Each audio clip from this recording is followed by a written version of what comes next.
All right, first there were Christians who told me that if these people who lived before the time period of Jesus still had faith in God, well, that counts as having faith in the Messiah. So when these righteous people died, God put their spirits in layaway, so to speak. They were just waiting the final payment of sin's penalty. And after the bodily death of Jesus, well, then they got into heaven. Now, another opinion is that this whole issue of timing is natural for us humans because we live within minutes, and hours, and days, and weeks.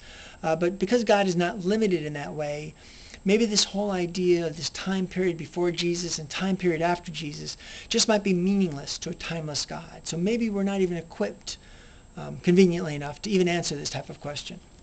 Now, some Christians answered me by focusing on those biblical passages which don't talk about salvation through faith, but salvation through deeds or righteousness. And there are quite a few passages on this. A few of them are James 2, verse 14 and 17, 2 Corinthians 5, verse 10, John 5, verses 28 and 29. So instead of looking at these passages as examples of the Bible contradicting itself on whether salvation comes from deeds or faith, some apologists will say, well, these passages about judgment being favorable, judged only on deeds, well, those apply to people who never heard of Jesus. But of course, we can't ignore the passages that say that salvation comes only through Christ.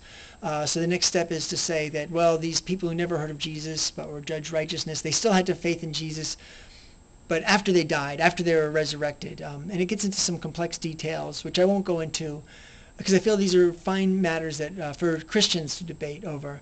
I can only say that as I read the Bible, I don't find that it tells us in any kind of clear-cut way what happens to those who had never heard of Jesus, for whatever the reason. And since I'm something less than impartial on the subject, I'll just say that it's gaping theological holes like this that just seem as make the case that the secular explanation is really the only one that makes sense.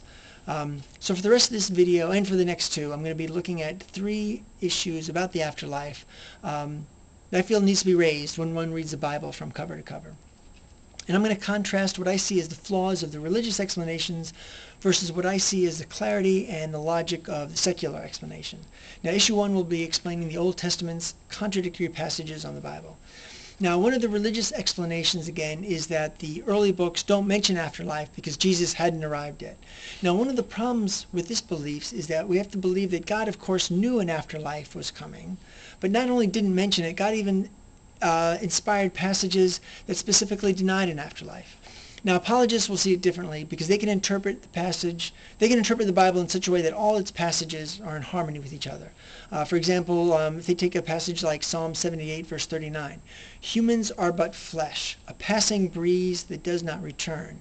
And they'll read into that and saying, well, yes, the flesh does not return, but the spirit lives on. And of course, we need to read into it even more that if we really want to harmonize it with the Bible, because we have to say that the spirit lives on, but it will live on in either heaven or hell, depending on how God will judge you. And then, of course, that depends on either maybe deeds or maybe faith, assuming that you were someone who could have had faith and knew who Jesus was. Anyway, regardless of that criteria for salvation, I can only say that Psalm 78, verse 39 doesn't hint at any of this. Same could be said for Genesis 3, verse 19, about the Genesis passage about just returning to dust when you die. And if you look at the surrounding context, too, you look at the whole chapter of 78 of Psalms. Look at the whole chapter of chapter 3 of Genesis. These chapters portray they portray humans as consisting of flesh only. No mention whatsoever about a spirit that will transcend bodily death. So to interpret these passages as in harmony with later beliefs about the afterlife calls for what I can only describe as a tortured stretch of the imagination. Now, another example of an interpretation that calls for something of a torturous stretch comes from a Christian YouTuber by the name of Healoon. I'm not sure if I'm pronouncing his name right, so my apologies if I'm doing it wrong. He responded to my September 2007 version of this video. And he left a comment that what I said was Solomon's denial of an afterlife was really just Solomon's musings on the vanity of life.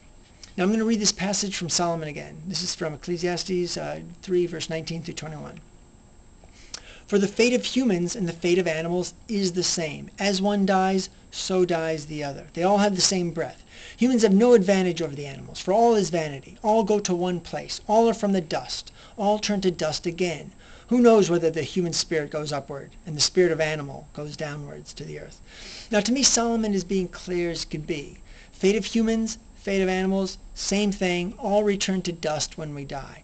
No evidence whatsoever that the human spirit floats upward after the body dies. And to think that the spirit does float upwards, that's just vanity-based wishful thinking. Now, the interpretation that this passage is not about death, but just about the vanity of life, now that interpretation comes from nowhere. Well, at least it comes from nowhere in the text. It does come from somewhere. It comes from this rigid, preconceived notion that the Bible must contain no contradictions, which means that all biblical interpretations are shoehorned accordingly, even if it involves stretching them beyond the breaking point of believability, in an attempt to accommodate every little awkward detail. But if you want to maintain your belief that God inspired the Bible and that the Bible contains what God wants it to contain, it seems like making these kind of torturous interpretations may be something. It just may be one of those things that you have to do. Because if you read the passages, the ones I mentioned from Genesis and Psalms and Ecclesiastes, as saying what they really appear to be saying, which is that there is no afterlife, and if you also believe that God inspired the later passages which clearly say there is an afterlife, then it's hard to avoid being in the perhaps even less desirable position of concluding that God must have been withholding information in Genesis and Psalms and Ecclesiastes, even to the point of being misleading. All right, now I'll continue with this issue of the apologist's explanation of the Old Testament's contradictory passages on the afterlife, part 5.